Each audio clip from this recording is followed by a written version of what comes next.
Assalamu alaikum wa rahmatullahi wa barakatuh.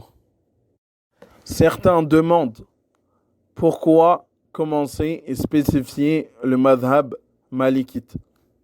Eh bien, la réponse à cela, c'est que le fait qu'il faut commencer par quelque chose. Quand on regarde la biographie des savants, on voit que la plupart d'entre eux ont commencé par une chose et après se sont ouverts.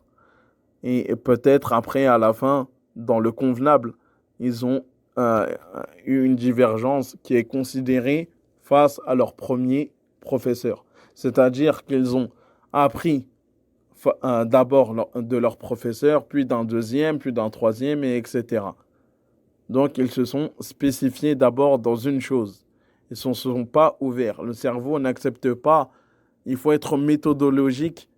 Il faut avoir de la méthodologie quant à apprendre la science. Ce n'est pas comme ça. À la fin, ça peut partir plus vite que c'est venu. Donc, j'espère avoir été assez clair selon ce petit point.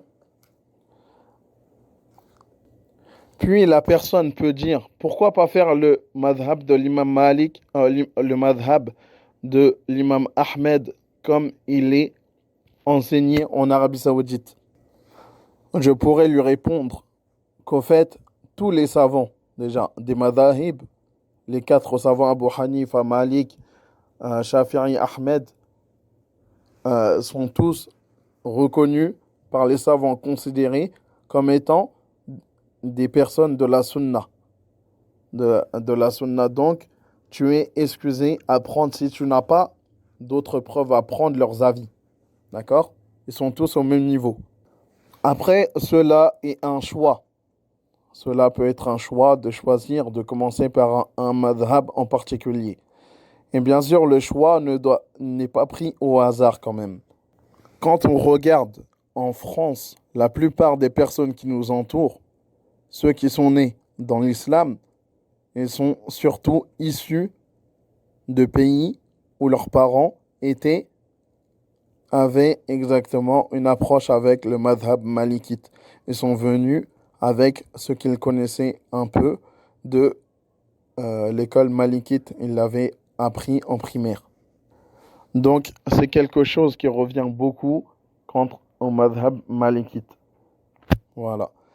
Et parmi les choses aussi qui sont très considérées, c'est que aussi par rapport à la personne qui va étudier le madhab malikite et qui est né, qui est issu, dont tes parents viennent d'Afrique, donc ils sont venus avec des livres, une connaissance, une culture générale sur le madhab malikite, bah tu seras plus considéré à leurs yeux, tu auras plus une importance à leurs yeux car tu étudies et tu considères tous les savants.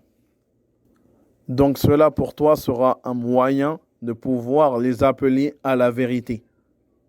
Voilà. Et d'améliorer le comportement et vos relations, c'est-à-dire enfants et parents. Donc il y a peut-être des points qui n'ont pas été très clairs peut-être pour certaines personnes quant à l'audio. Il faut savoir qu'il y aura des cours, je ferai des petits cours d'introduction, peut-être 2 avant de commencer le cours exactement de rentrer dans les livres du madhab. Et Inch'Allah, ça s'éclaircira plus pour la personne, Inch'Allah.